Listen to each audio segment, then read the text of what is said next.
कैसा है तू और हमारा देश कैसा है? वैसा ही जैसा आप छोड़ के गए थे।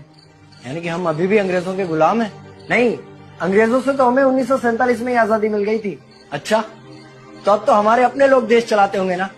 हाँ, तब तो देश काफी आगे बढ़ गया होगा। जब हमारे अपने लोग देश चला रहे हैं तो गरीबी और भ्रष्टाचार का तो नाम ही नहीं होगा। सबको बराबर हक दिया जाता होगा, किसानों और मजदूरों का अच्छा ध्यान रखा जाता होगा ना? नहीं, ऐसा तो कुछ नहीं है।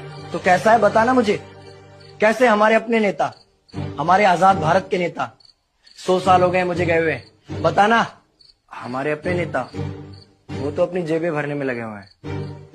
आने वाली 7 पीढ़ियों को नहीं बल्कि 700 पीढ़ियों को ना कमा कर खाना पड़े उस चीज के इंतजाम में लगे हुए हैं।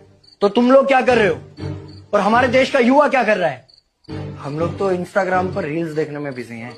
यानी कि हमारी कुर्बानी का देश के लोगों पर कोई असर नहीं पड़ा। देश के लोगों में कोई देशभक्ति नहीं, कोई देश प्रेम नहीं।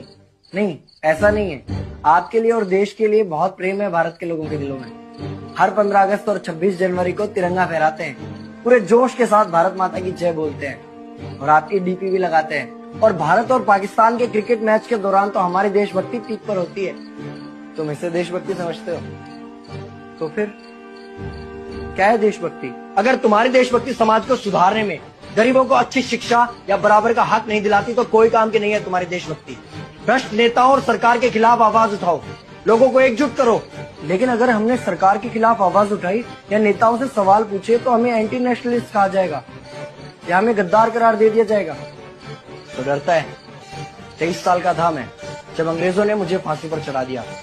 मुझे तो आतंकवादी कहा गया था। अगर अब नहीं जागे तो ये देश सोता रहेगा। ये सरकारें, ये नेता देश को बेच खाएंगे। इस भ्रष्ट सरकारी तंत्र से लड़ो। देश को क्रांति की जरूरत है।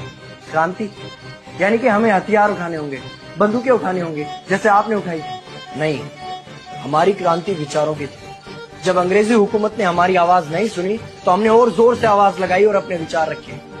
और क्रांति केवल सत्ता को बदलने तक सीमित नहीं है, बल्कि इस भ्रष्ट अन्यायी तंत्र को जड़ से उखाड़ कर फेंकना है। पर ये होगा कैसे? अपने आसपास से शुरुआत करो।